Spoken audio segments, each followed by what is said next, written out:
Hi, it's Coach Tori, and this is Raising Runners.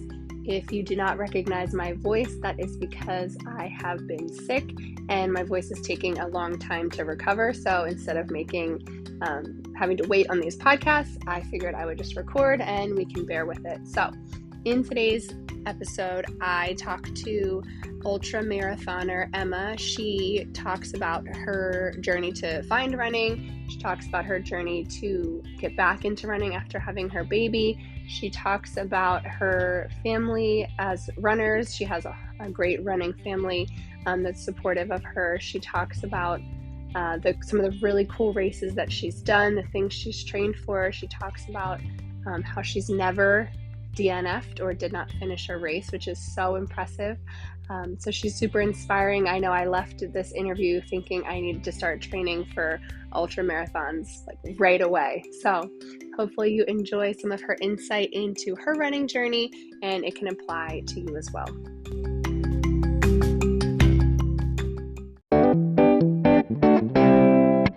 Yeah, it's super fun. So I guess if you just want to start by telling me about like your running journey, when did you start? Why did you start? Kind of where you're at now, or anything like that. Sure. So I started running about 4 years ago, and like a lot of runners, I quit smoking, and then basically just had so much energy. I couldn't sleep, and then just someone at work just said one day, "Well, do you want to try a run? Why don't we just go for a run after work?" Luckily, my office is in the middle of a forest, so there's loads of trails around, and we just went, and I loved it, and I was hooked. I literally I just haven't stopped running since. So I did that run, basically died because my lungs were in such a bad state because of all the smoking that I've been doing. And then I booked a holiday to France with my partner at the time, and I got his brother out running with me when we went to France. And like my partner was just like, "What is going on?" Like, because this is completely new. Our lifestyle was not like that at all. And sadly, we ended up separating because I was getting so into my fitness, my running, my walking, and he was kind of going the complete opposite way. So sadly, that relationship ended. But I was just sort of running more and more, and I was training for a walking marathon, doing the Yorkshire Three Peaks, which is quite a big challenge over here in the UK. So my running was going up, and then I got on sort of a dating app, and I met James, who's now my fiance, and he was really, really into running, and that was great because I really wanted to find another runner. But I hadn't realised quite how into running he was. So he is an ultra runner. He's done 1,200-mile races, and basically has just got me into doing more and more distances. 3 weeks after I met him, he got me doing my first marathon. I don't really know how it happened. I was not trained to do a marathon, but I'd have to say, like, anyone can do a marathon. The furthest I'd gone, I think, was 12 miles before I did that. But it wasn't a great time, but it was just amazing. It was in the middle of winter, so it was January, and I basically got hypothermia because I didn't know how to fuel properly. I was wearing a fleece, which is warm enough, but when you're under fueled, you get really, really cold. So he kind of had to come, I think about mile 20, and come and rescue me with some extra layers, sort of in the marathon, because he'd already finished. And yeah, so sort of fast forward to now, 4 years later. So I had my baby in October, and I ran all the way through my pregnancy. I did a few marathons, a few ultras. In my first trimester, I was running sort of 70 to 100-mile weeks. And then it kind of declined as the pregnancy went on, because it becomes really, really hard on the body when you run when you're pregnant. And then I had my baby boy in October, and sort of I had a really traumatic birth. It was a 2-day labour, ended in emergency forceps, and I was not prepared for the recovery. I had 50k booked 8 weeks afterwards. Looking back, I just think, what an idiot. I just was not prepared at all for how much it kind of the strain of childbirth and how much it puts on the body. So I was really lucky because a couple of other female ultra runners have been in touch when they found out I was pregnant, and they were sort of said, like, you need to go and see like a physio, a specialist female health physio, sort of after you've had the baby and things. So I went to see one, and she was amazing. It's a lady called Claire. And she basically told me there was absolutely no way I was running for the foreseeable future. My pelvic floor was about to give way, which was just awful because I was just so keen to get back to running. So that happened. I had sort of exercises and things to do, and she said that I could do cycling, I could do swimming, and I could do walking, but absolutely no running. So I was sort of messaging her like, oh, how far can I go walking? And she was like, just try not to do too much. And then I went for a 15-mile walk, and literally I felt my pelvic floor fall. And it's like, something really doesn't feel right. So I went back, and I had a pelvic floor prolapse, which was just horrific for a runner, especially because I just, like, my life is running, like my life with my partner is running, like, every weekend we're doing events and things. And so, it was quite a long journey back. But so I got the prolapse in December at 3 months postpartum. And then I got something installed called a pessary. Have you heard about pessaries? Do you know what they are? Not really. I mean, like, I've heard of it, but don't really have any knowledge really about it. Cool. So it's basically like a silicone ring that sits around the cervix and basically stops anything falling out. So there's loads of different types. You can get ones that you wear just for sports, but they sort of, my consultant said that I needed a permanent pessary, and it was just kind of easier, so I didn't need to sort of put it in and out and things. So I got one of them, and then I could finally start running again. So I did my first run, which was 1.18 miles, which felt like such an achievement. And then I've just been building up. So being pregnant when I couldn't really run that well this year, I just went a bit mad, and I was like, right, I'm going to do like all these events. So I'm currently in the middle of I'm doing the Centurion 50-mile Grand Slam. So it's 4 50-mile races over the year, and I've done the first 2 and got PBs on both of them, which was just fantastic. Absolutely loved it. And if anyone's thinking about coming over to the UK who's an ultra runner, do Centurion events. They are fantastic. The community is just amazing, and everyone is just so supportive and so lovely. So I'm doing that, and then in 2 weeks' time I've got my first 100-miler. So I'm quite worried that my pelvic floor might not hold up, but I think emotionally and mentally I'm definitely ready for it. So it will just be if my body fails, but it's held up so far in the 50 milers. So I wear these special pants called EBB pants, and there's some super technology that's used to kind of give your pelvic floor support. And I was quite skeptical because my physio sort of said, like, honestly, get them, they're really good. And I was just kind of like, paying a lot of money for a pair of pants.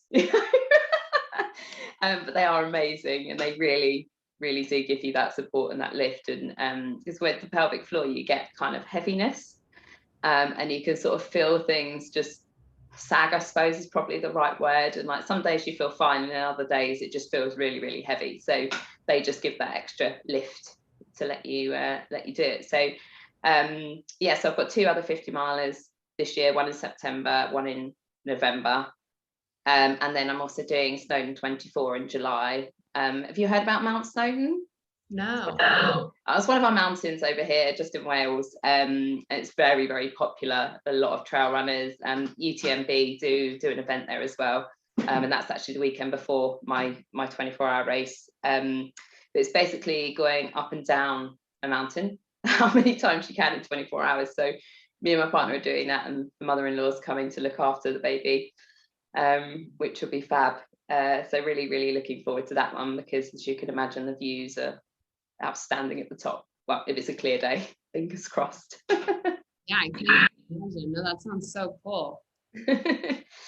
Yeah, so it's been quite a journey, but getting there, and the 100-miler will certainly be the test of whether my pelvic floor is okay. But I'd say if anyone's pregnant, given birth, who's a runner, absolutely go and see an expert, because I felt I was fine. I thought I would have done that 50k 8 weeks afterwards, and Christ, I would have probably had everything fall out and be in surgery. So I'm so grateful that she saw me. That's good. Yeah, no, and that's great, because I feel like you hear that so much now. And even so, my son is 13 months now. And like, not until I think I had him was I starting to hear people say like, you have to see, some kind of PT therapy, all that kind of stuff. So, I hadn't even thought about that up until then, you know what I mean?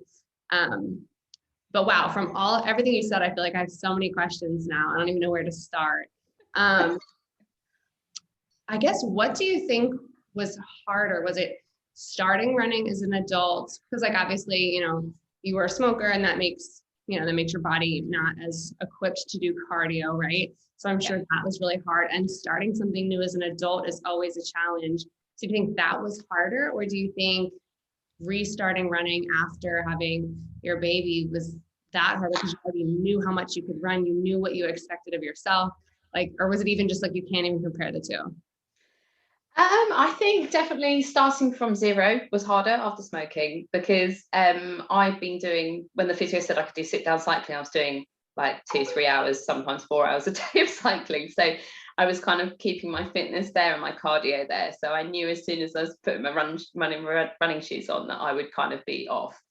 When I first started running, it was really hard, and I still try and remember, with the run club, when we do like a couch to 5k course, and then that goes on, and then the couch to 5k's are kind of integrated into the club, and it's just going back and remembering, God, how hard that was to do that 3 miles. But yeah, I'd definitely say that starting is harder, but the hardest part of running is getting out the door. Some days you just don't feel like it. As soon as you've got kit on, put your shoes on, you're out, that's it, you're running. So that is the hardest part. Yeah, no, the getting started, making yourself get dressed, if it's cold, putting on all the layers, if it's hot, making sure you drink enough before you go. Yeah, so you started doing ultras after you met your fiance, because he was already doing marathons and ultras. Was that really kind of what inspired you? Was it because he really loves it? Was it because you had done marathons and you're like, all right, what's the next challenge? Like, what kind of inspired you to do that? And then do you have a favorite race, whether it was an ultra or a marathon or whatever it was, a favorite race that you've had? So for the ultras, it was the community that made me kind of want to push further, because ultra running is very different from doing kind of a 5k 10k half marathon.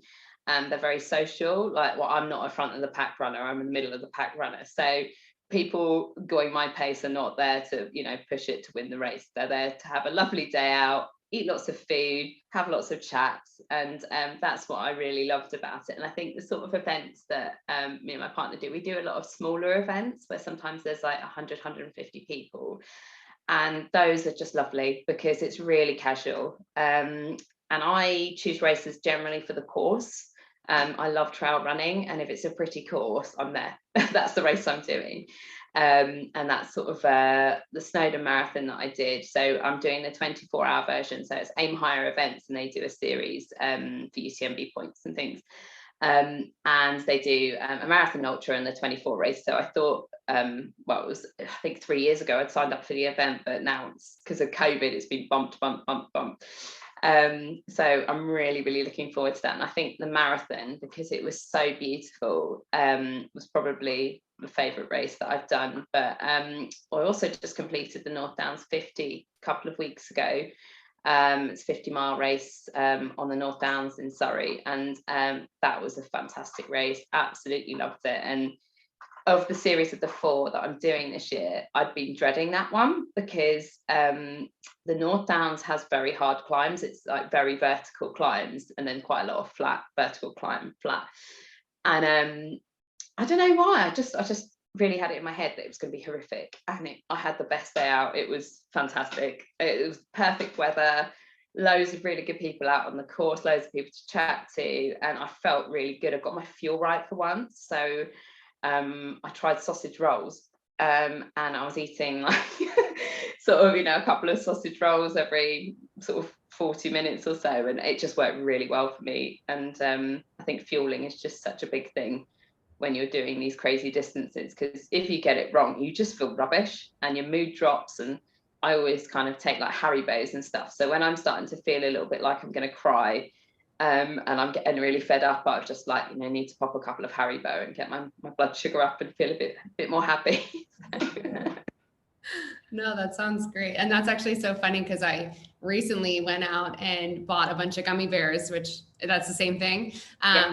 And I was like, this is what I think I want to bring. I mean, I don't do ultras. I would like to train for a marathon, but I'm like, this is going to be my long run snack is the gummy bears because they're so good and the sugar and all that stuff.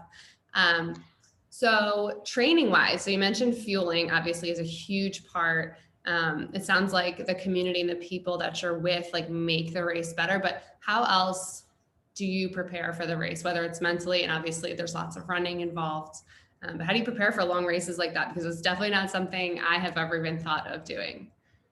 Well, I used to just go and run. So when I did my first 50 miler, which was in 2020 in October, I was running sort of 70 to 100 mile weeks. And I found that was quite good. And basically my training plan was how quickly can I trash my legs at the start of the week. And I'd usually get to Thursday and basically not be able to walk. But that's kind of conditioning, and you kind of have to do that for ultra running. You need to get like the muscles, because they go through a bit of a cycle when you run of kind of breaking down and rebuilding. So that's what I was doing for my first one. But with the pelvic floor prolapse, it had to make me completely change the way that I trained. And actually, I mean, I knocked an hour off my time. So I would definitely say the method that I'm using postpartum is a lot better than doing very long miles, like high mileage weeks. So what I would do kind of typically in a week, I would go and do a session at the pool. I would go swimming, and I'd use swimming as base building because at the time my pelvic floor wasn't strong enough to go out and do very long training runs. So I got up to doing 5k of swimming. So it took about 2 hours 20 minutes ish. So I'd do that kind of on a Monday, and it would just be great to loosen everything out, to loosen the muscles and things. And then I was doing quite a lot of cycling. So I'd do sort of 3 cycles a week, and then I'd be running about 30 miles a week. So I try and do a long run still, but I just couldn't do back-to-back runs. So I'm just starting to get back to being able to do back-to-back runs, which is great because it's just been very much push and pull. And I, as an ultra runner, like I think my mentality is always like, how far can I push something? And I will just keep pushing. So I've had to be very strict with myself and really sort of go with how my body's feeling. And if I'm feeling quite heavy, that's it. Like I'm in the pool or I'm on the cycle, I'm not running that day. So yeah, that's what I've been doing. So I've been doing my training in hours rather than miles, which I've found has worked really well. And it's been roughly 15 to 20 hours of exercise a week. Plus all the walking. I don't really count the walking, but I do loads and loads of walking with my little one. So I'm still on maternity leave at the moment. So he's out in the pram, and we'll go out and wander about town and go on the trail. Sometimes we've got a flat trail near us, so we'll just go on that and go have a walk. That's nice. Yeah, it's crazy because I would have pictured so many more miles that you'd be doing, but I mean, I also can't imagine the benefits of swimming for 2+ hours. I mean, I can barely do a lap in the pool, so it's definitely not where I would be at, but yeah, no, that sounds, it's not what I would picture, but I can see how that actually makes it more sustainable. Like you're saying, like you actually are able to do it. You're knocking time, off your normal time. So that is very cool. I like that idea. So it sounds like you have obviously a pretty good training plan that's working for you. It seems like you've tweaked things and figured out kind of what works for you, especially now postpartum. It also sounds like you kind of have a great mindset about running. Like you mentioned, you really are a middle of the pack runner for the races. So you're with the community, you're making sure you're getting all the food at the aid stations and those kinds of things and checking out the scenery. But have you ever DNF'd or had just a really bad race or anything like that? Or I've never DNF'd a race, which is great. So I think I'm just so stubborn. I don't really care if I come last. I mean, I did a 50k when I was pregnant. I was 5 months pregnant. It was the hottest day of the year. It was 31 degrees C here, and my ankles were so swollen. I think the last 5 miles I was moving about 1.5 miles an hour. I was going so slowly, it took me like 8 hours. Usually it would take me 5. So I didn't get timed out, so that was fine. But yeah, no, I haven't DNF, so I'm very fortunate. Yeah, I can't. Oh, I almost can't believe that. I mean, obviously I believe you, but because I do listen to a trail running and an ultra running podcast, and they interview a lot of ultra runners and all those things, just because I'm like, someday maybe that'll be me. And I feel like I've never heard them have a guest that ever said they have never DNF'd, or and so I'm always just like, everyone has to have their moment. Do you have any advice though for someone who's either an aspiring ultra runner or a marathoner or anything, just trying to get into racing, like how to get into, I know you said you're stubborn, which I'm sure is a thing for a lot of runners, but any tips or advice for someone who either is struggling with like, I didn't finish my last race, how do I get motivated for my next one? Or how do I get, my head in a place where it's like, I'm prepared, I'm not going to not finish? I think it depends on what happens in the race. I mean, the thing is with ultras, anything can happen. You might trip on a branch and sprain your ankle or something, which might cause a DNF. But usually it will be if it's kind of like it's an underconfidence, or I can't do this, or you've just got your fuel really wrong and you're just feeling awful. Some people's stomach goes, so they feel sick, it just goes and they can't get that back, and that's sometimes a big cause of like DNFs and things. So it's just practicing fueling, I think, and making it fun, like doing the training with other runners as well. Find some people that are signed up for the race. Like, I mean, there's so much on Facebook now. I mean, pretty much every race has got a Facebook group and things, and connect with other runners, make friends on the course. And I think someone who wants to get into doing these long distances, just sign up. I mean, what's the worst that's going to happen? You don't turn up. Just sign up, preferably with someone as well, so you can keep motivated and train together and chat about things. And for me, I was just putting myself around other people who had more experience, who were faster runners. I wanted to get faster, so I started running with faster runners. And just talking to people to get their advice, like how did it go, like what went wrong on the race, like what would you advise someone who's doing it the first time. And just for me, speaking to people, like you can read hordes of information online, but actually speaking with real people and real experiences. And I think for women as well, I think there isn't a high female presence in the ultra running community. It's brilliant to see more women out there. And I guess it's like for us, we've got family commitments often. We find it hard to fit in the training. But if you want something enough, you will fit it into your life. You really, really will, if you want to do it. And whether you've got to get up that hour or two earlier, or go to bed a little bit later just to get that extra run in, do it. It's a training block. It's for a short time. So yeah, I mean, there's just putting in. Another thing I'm thinking of, because again, I've never done a race that long. I mean, I think you were saying like a day or 24-hour race and things like that. Obviously some of it's probably, chatting with other runners if you're running with someone, or if you sign up with somebody or you're making new friends. But obviously your brain can't be on the whole time you're running. So do you listen to music? Do you have things you think about? Do you have with the kids in Run Club, we often try to have them pick some kind of mantra that they can repeat especially when they're feeling like it's really hard. So do you have anything like that you're like, always, this is what I do in races?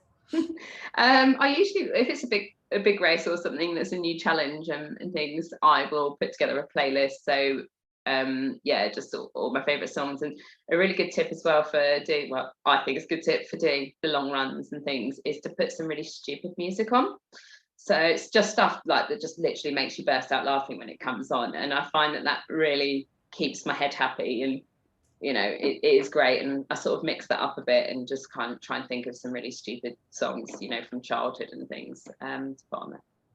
I love that. Yeah, I went away from listening to music when I run, but I found if I listen to like a comedian's book or something like that with, like you're saying, the funny stuff, right? Yeah.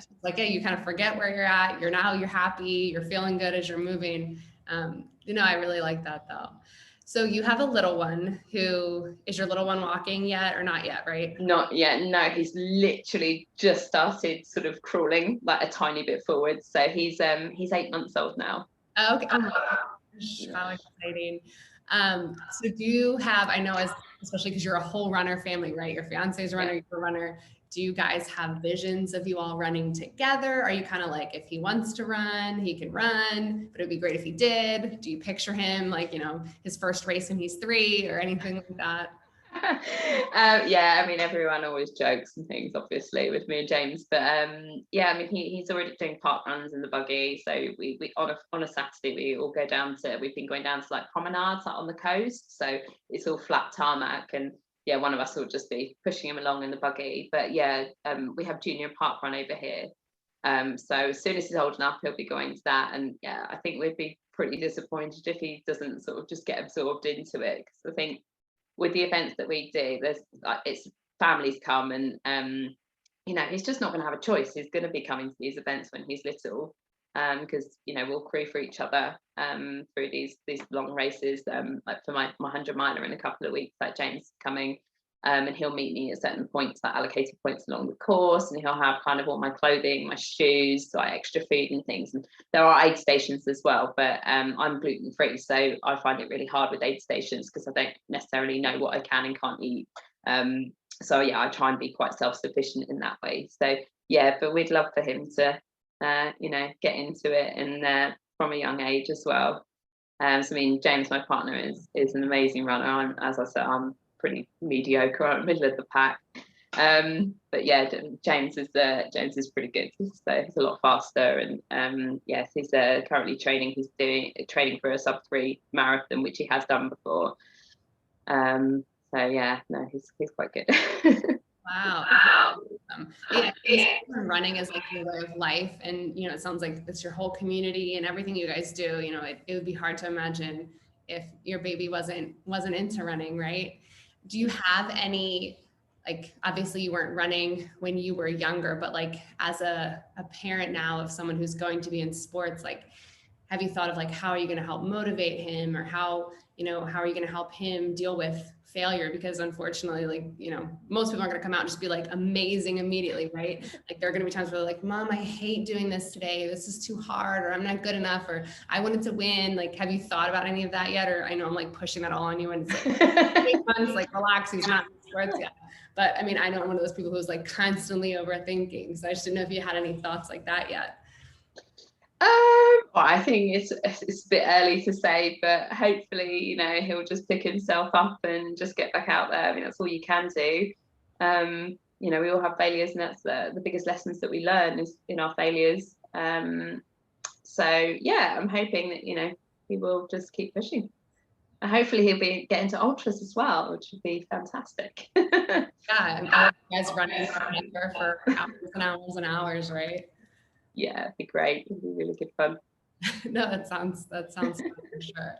That's all the questions I had for you. I didn't know if you had anything else you wanted to add real quick, if you had anything you wanted to plug, like, you know, I know some people have, you know, their Instagram that follows all their running journeys or anything like that before I let you go.